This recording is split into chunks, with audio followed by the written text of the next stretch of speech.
देख रहे हैं नेटवर्क 33 राजकुमार के साथ। दोस्तों, कहानी में आगे बढ़ने से पहले अगर आप चैनल पर नए हैं तो चैनल को सब्सक्राइब ज़रूर कर लें और साथ ही अगर आपको कहानी पसंद आए तो वीडियो को लाइक शेयर कमेंट ज़रूर कर दें। तो चलिए बढ़ते हैं आज की भूतिया कहानी की ओर।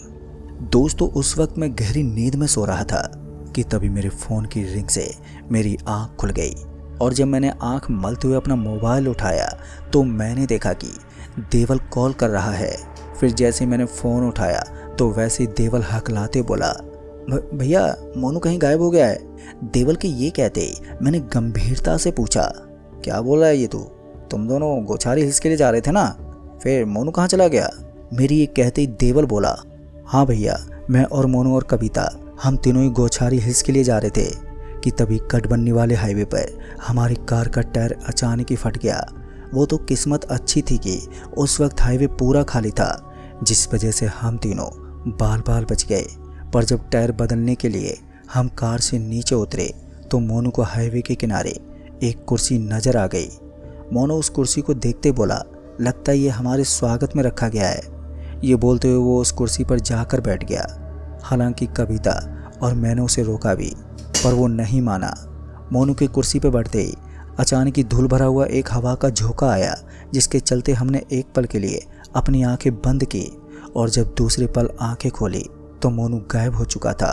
और हैरानी वाली बात ये थी कि वो कुर्सी भी मोनू के साथ वहाँ से गायब हो चुकी थी। भैया, मैंने और कविता ने मोनू को बहुत खोजा पर वो कहीं नहीं मिल रहा है। आप यहाँ आ जाओ, मुझे मोनू की चिंता हो रही है। साथ ही मैंने यहाँ का लोकेशन भी भेज दिया आपको। देवल की पूरी बात सुनने के बाद मैं इतना ज़्यादा घबरा गया था कि उस वक्त मुझे कुछ भी नहीं सूझा और मैं फ़ौरन ही निकल पड़ा कटबन्नी हाईवे की ओर। और जब अगले 3 घंटे में 120 किलोमीटर तय करने के बाद जब मैं देवल के पास पहुंचा तो मैंने देखा कि देवल की कार हाईवे के किनारे खड़ी है।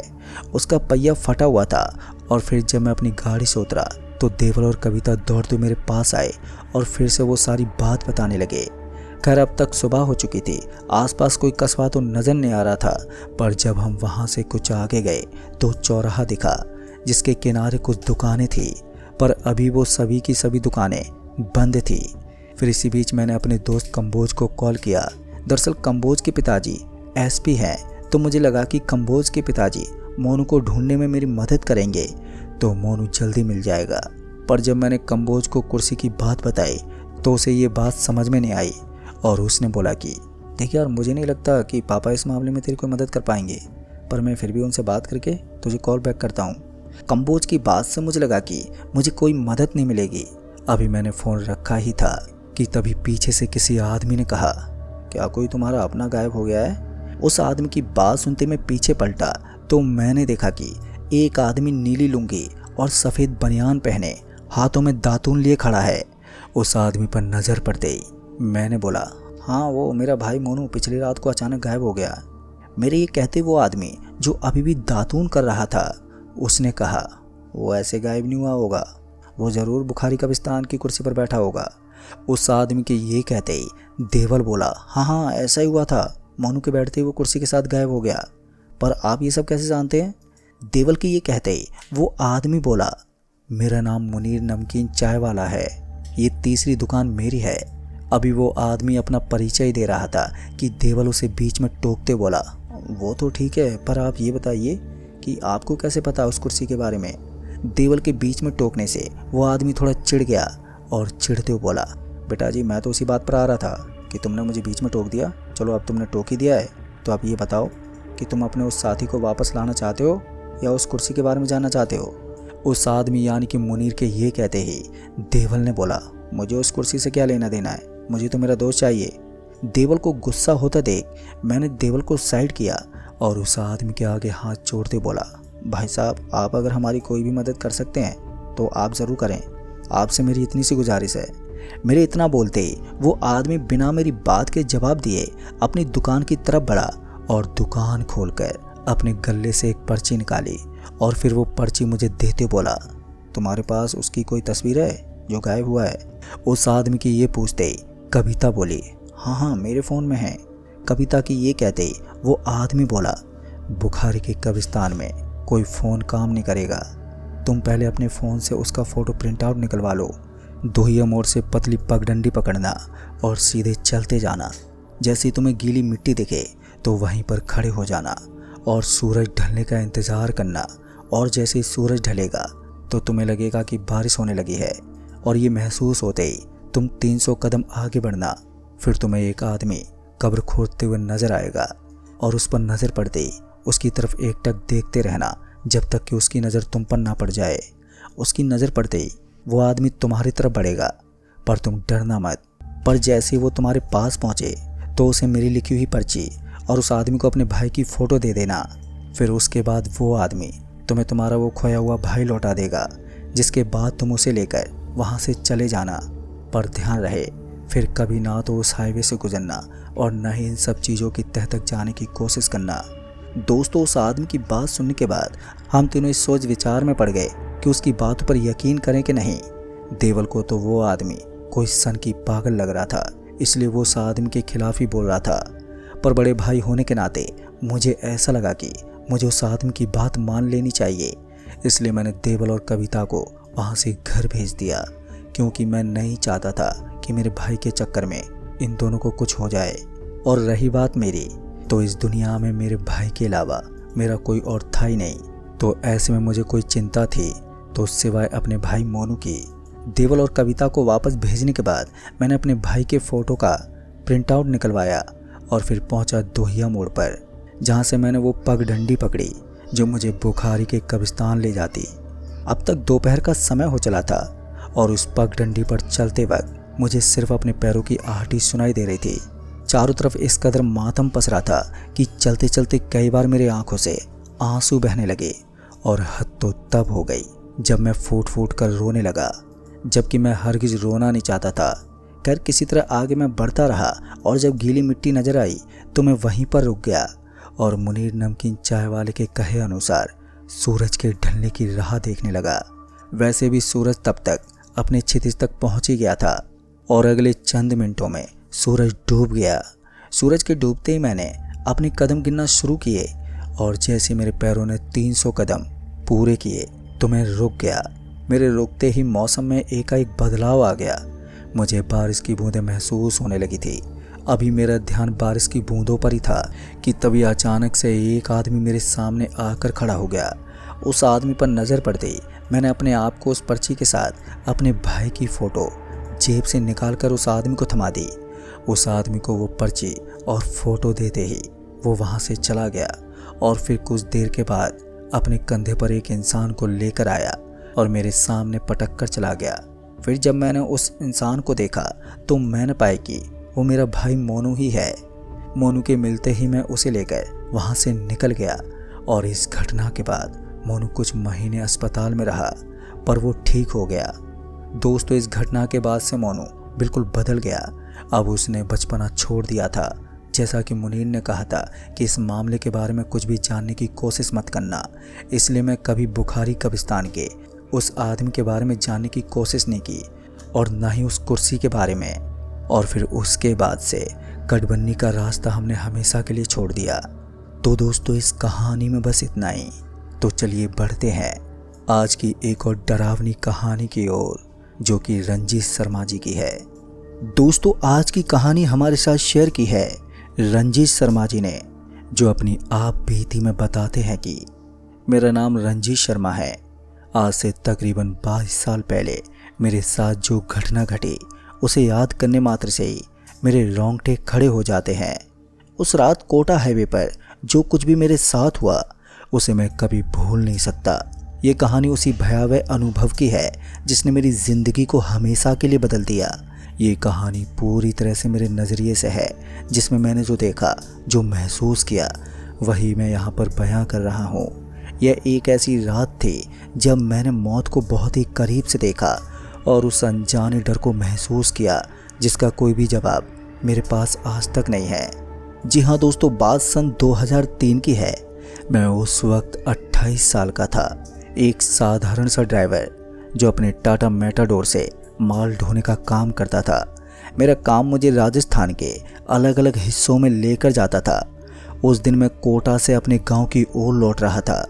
मेरा गांव कोटा से करीब 150 किलोमीटर दूर था और मैं अक्सर रात के वक्त ड्राइविंग करता था क्योंकि सड़कें खाली रहती थी और समय की बचत भी होती थी। तो उस वक्त मैंने कोटा से करीबन 11 बजे अपनी यात्रा शुरू की थी।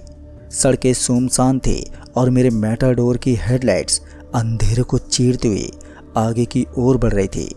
रात का गहरा सन्नाटा, इंजन की हल्की गड़गड़ाहट और मेरे पुराने कैसेट प्लेयर से आती हुई लता मंगेशकर की आवाज़, ये सब मेरे लिए रोज़मर्रा की बात थी। फिर मैंने अपनी सीट पर आराम से बैठकर सिगरेट सुलगाई और सड़क पर नज़र रखते हुए मैं गाड़ी चलाने लगा।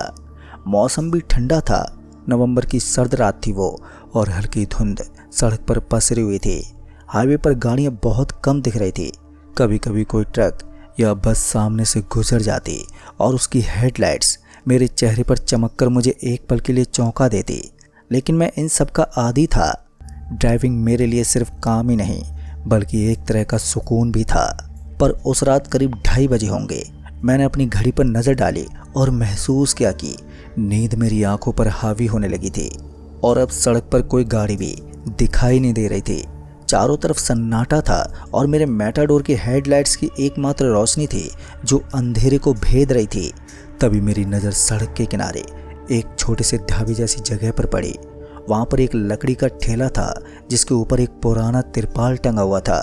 ठेले के पास एक छोटा सा चूल्हा जल रहा था और उसकी लपटें हल्की धुंध में और भी ज़्यादा रहस्यमय लग रही थी। ठेले के पीछे एक आदमी खड़ा था जिसके चेहरे को मैं ठीक से नहीं देख पाया। उसने एक पुरानी सी धोती और कुर्ता पहना हुआ था और सिर पर एक पगड़ी थी, जिसे देखकर मुझे थोड़ा अजीब लगा क्योंकि इतनी रात गए इस सुनसान हाईवे पर कोई चाय वाला क्या कर रहा है। लेकिन फिर मैंने सोचा शायद कोई देर रात तक काम करने वाला ढाबा होगा। फिर मेरे मन में चाय की तलब लगी और मैंने गाड़ी को सड़क के किनारे रोक दिया, इंजन बंद किया और ठेले की ओर बढ़ा। जैसे ही मैं उसके करीब पहुंचा तो एक ठंडी हवा का झोंका मेरे चेहरे से टकराया, जिसे देखते ही मेरे कदम थोड़े भारी हो गए। कुछ तो अजीब सा था उस माहौल में, लेकिन मैंने इसे अपनी थकान का वहम समझकर उसी वक्त टाल दिया। फिर मैं उस ठेले के पास पहुंचा तो चूल्हे की आग की गर्माहट मेरे चेहरे पर महसूस हुई। मैंने उस आदमी की ओर देखा लेकिन उसका चेहरा अब भी साफ नहीं दिख रहा था। धुंध और चूल्हे की आग की रोशनी में उसका चेहरा छाया में डूबा हुआ था। तभी मैंने बिना कुछ सोचे समझे बोला, अरे भाई साहब, एक चाय बना दोगे? मेरे ये कहते ही वो चुपचाप से चाय बनाने लगा। मैंने उसकी हरकतों पर गौर किया, लेकिन उसकी उंगलियां लंबी और पतली थी और वो जिस तरह से चाय की केतली को पकड़ रहा था तो उसमें कुछ अजीब सा था। उसकी गतिविधियां बहुत धीमी थी, जैसे वो समय को खींच रहा हो। मैंने अपने मन को शांत करने के लिए सिगरेट सुलगाई और सड़क की ओर देखने लगा। फिर कुछ ही मिनटों में उसने एक पुराने से कांच के गिलास में चाय को मेरी ओर बढ़ाया। चाय की भाप हवा में उड़ रही थी और उसकी खुशबू मेरे मन को सुकून दे रही थी। मैंने गिलास लिया और एक घूंट भरा तो चाय का स्वाद सामान्य था, लेकिन उसमें कुछ अलग सा था, एक हल्की सी कड़वाहट जो मेरी जीभ पर रह गई। फिर मैंने इसे इग्नोर किया और वो चाय पीने लगा। पर जैसे मैंने चाय का दूसरा घूंट लिया तो मुझे अपने शरीर में कुछ अजीब सा महसूस हुआ। मेरे हाथ पैर हल्के हल्के कँपाने लगे और मेरी उंगलियां वो सुन्न सी होने लगी और मेरे सिर में भी हल्का सा चक्कर आने लगा। फिर मैंने गिलास को ठेले पर रखा और अपनी आंखें मलते हुए उस चाय वाले की ओर देखा, और फिर तब मैंने जो देखा उसे मैं जिंदगी भर नहीं भूल सकता। दोस्तों, उसका चेहरा अब मुझे साफ दिख रहा था, लेकिन वो चेहरा इंसान ही नहीं था। उसकी आंखें पूरी तरह से काली थी, जैसे दो गहरे गड्ढे। उसकी त्वचा पीली और सिकुड़ी हुई थी, जैसे कई सालों से सूरज की रोशनी ने उसे छुआ ही ना हो। उसका मुंह असामान्य रूप से बड़ा था और उसमें से एक अजीब सी मुस्कान झलक रही थी। उसके दांत नुकीले और पीले थे, जैसे किसी जंगली जानवर के हों, जिसे देखते ही मेरी दिल की धड़कनें बहुत ही ज़्यादा तेज हो गईं और मैं पीछे की हटने की कोशिश करने लगा, लेकिन मेरे पैर जैसे ज़मीन से चिपक गए हों और मेरी सांसें भी भारी होने लगी थी और मेरे सीने में एक अजीब सी जकड़न उसी वक्त महसूस होने लगी। पर वो चाय वाला अब मेरी ओर बढ़ रहा था और उसकी हरकतें और भी ज़्यादा धीमी और डरावनी लग रही थी। फिर मैंने अपने आप को संभालने की पूरी कोशिश की। मैंने अपने मन में भगवान का नाम लिया और पीछे की ओर भागने की कोशिश की, लेकिन मेरे पैरों में इतनी ताकत नहीं थी जो मैं वहां से भाग सकूं। मेरे शरीर में जैसे कोई जहर फैल रहा हो। मैंने उस चाय वाले की ओर देखा तो अब वो और भी करीब था। उसकी आंखें मेरे चेहरे पर टिकी हुई थी और उसकी वो मुस्कान और भी ज़्यादा भयानक हो गई थी। मैंने अपने मेटाडोर की ओर दौड़ने की कोशिश की, लेकिन मेरे कदम अब लड़खड़ा रहे थे।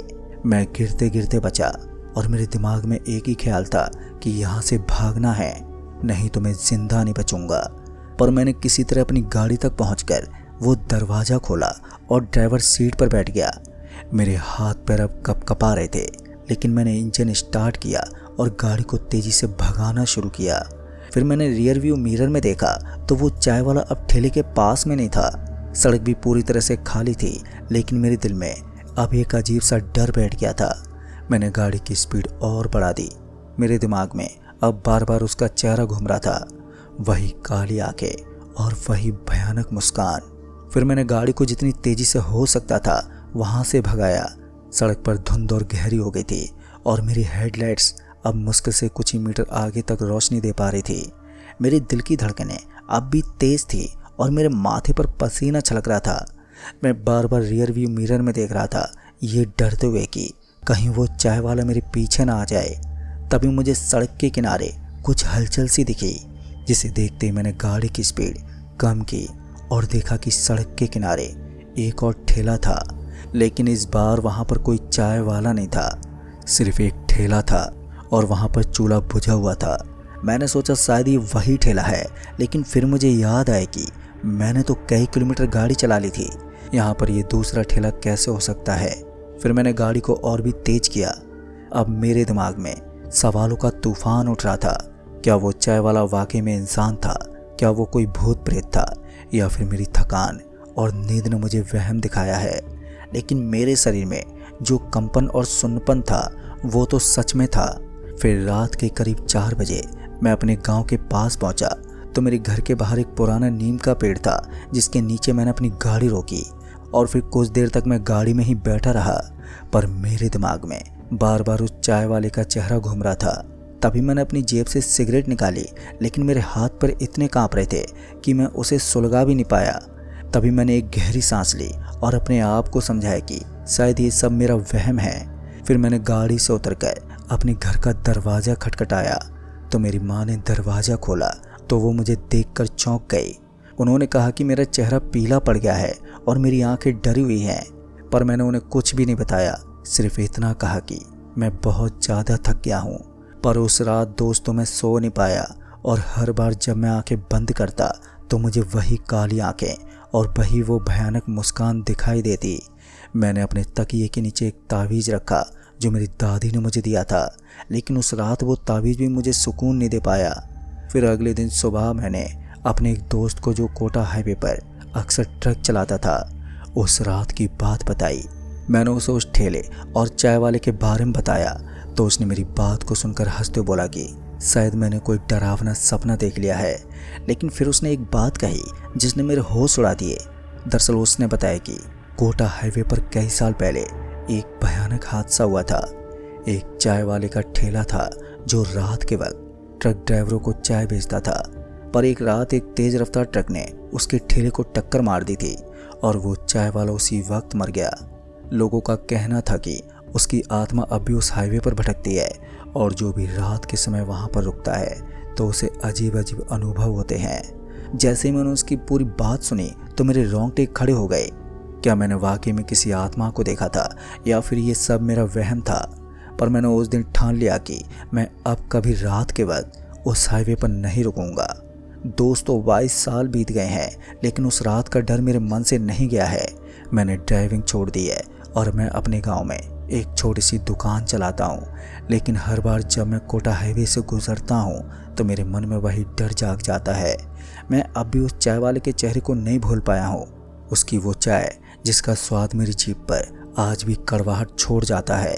कभी कभी मैं सोचता हूँ कि शायद वो सब मेरा वहम था, शायद थकान और नींद की कमी ने मेरे दिमाग को भटका दिया था। लेकिन फिर मेरे शरीर में जो कंपन थी, जो सुन्नपन था, वो तो सच था। और वो ठेला जो कुछ किलोमीटर बाद फिर से दिखा था। वो क्या था? आज भी जब मैं उस हाईवे से गुजरता हूँ तो मैं अपनी गाड़ी की स्पीड को बढ़ा देता हूँ।